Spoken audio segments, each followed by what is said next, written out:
భారత్ గగనతల అనుమతులు ఇవ్వలేదు. ఇచ్చుంటే శ్రీలంకకు కొండంత అండగా నిలిచేవాళ్లం. ఈ మాట చెప్పింది ఎవరో తెలుసా? ఇంకెవరు? పాకిస్తాన్.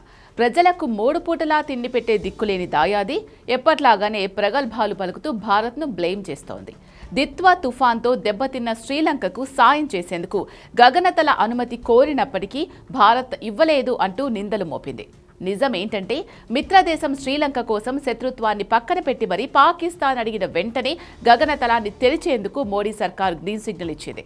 మరి ఇండియాపై ఎందుకు నిందలు మోపుతోంది?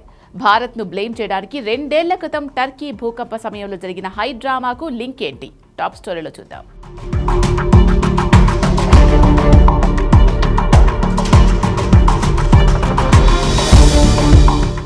శ్రీలంకలో దిత్వా కల్లోలం మొదలైనప్పుడే మోడీ సర్కార్ రంగంలోకి దిగింది. శ్రీలంకను ఆదుకునేందుకు భారత్ ఆపరేషన్ సాగర్ బంధు పేరుతో సహాయక చర్యలు చేపట్టింది. అందులో భాగంగా ఇప్పటి వరకు 53 టన్నుల సహాయ సామగ్రిని వాయు జల మార్గాల్లో శ్రీలంకకు తరలించింది. National disaster response force, humanitarian assistance and disaster relief బృందాలు సహాయక చర్యలు చేపడుతున్నాయి. చేతక్ హెలికాప్టర్లు ఎంతో మంది ప్రజలను సురక్షిత ప్రాంతాలకు తరలించాయి. మిత్రదేశం కోసం ఏకంగా ఎయిర్ క్రాఫ్ట్ క్యారియర్ నౌకనే రంగంలోకి దించింది భారత్. ప్రధాని మోడీ సైతం శ్రీలంక అధ్యక్షుడితో ఫోన్లో మాట్లాడారు. శ్రీలంకకు అన్ని విధాలా మరింత సహాయం అందించేందుకు భారత్ సిద్ధంగా ఉందని తెలిపారు. ఇంత చేస్తున్న భారత్పై పాకిస్తాన్ మీడియా చేసిన ఆరోపణలు ఏంటో తెలుసా? శ్రీలంకకు తమ సహాయాన్ని భారత్ అడ్డుకునే ప్రయత్నం చేసిందని.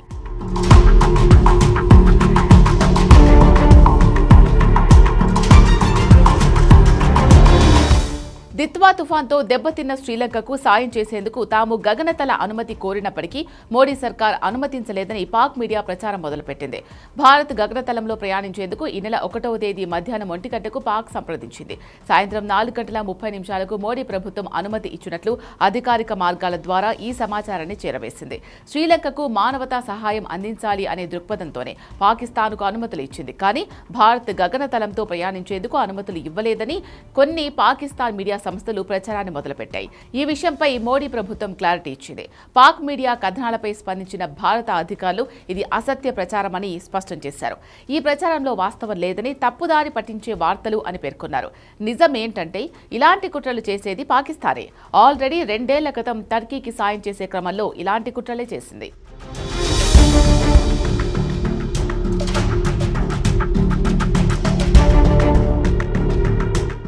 2023లో పాకిస్తాన్ మిత్రదేశం టర్కీని తీవ్ర భూకంపం కుదిపేసింది. అప్పుడు టర్కీకి అండగా నిలిచేందుకు భారత్ తన విమానాలు ప్రయాణించేందుకు ఎయిర్ స్పేస్ తెరవమని పాక్ను కోరింది. ఢిల్లీ నుంచి టర్కీ చేరుకోవాలంటే మన శత్రు దేశం పాకిస్తాన్ గగనతలం మీదుగా కాస్త త్వరగా, చాలా తక్కువ టైంలో వెళ్లొచ్చు, లేదంటే చుట్టూ తిరిగి వెళ్లాల్సి వస్తుంది. కానీ పాక్ ప్రభుత్వం మన విమానాలను తమ గగనతలంలోకి అనుమతి ఇవ్వలేదు.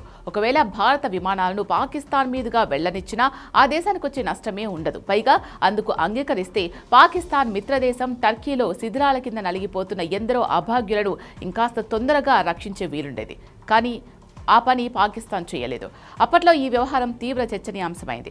పాకిస్తాన్ వైఖరి ఏంటో ప్రపంచం మొత్తానికి తెలిసొచ్చింది. ఇప్పుడు అవే విమర్శలు భారత్పై రావాలి అనేది పాకిస్తాన్ మీడియా కుట్ర. అంతేకాదు, తాము కూడా ప్రపంచ దేశాలను ఆదుకోగలం అని చూపించాలనుకుంటోంది. కానీ ఆ కుట్రలే ఇప్పుడు రివర్స్ అవుతున్నాయి. అందుకు కారణం శ్రీలంకకు పాకిస్తాన్ పంపించిన ఫుడ్ ప్యాకెట్లే.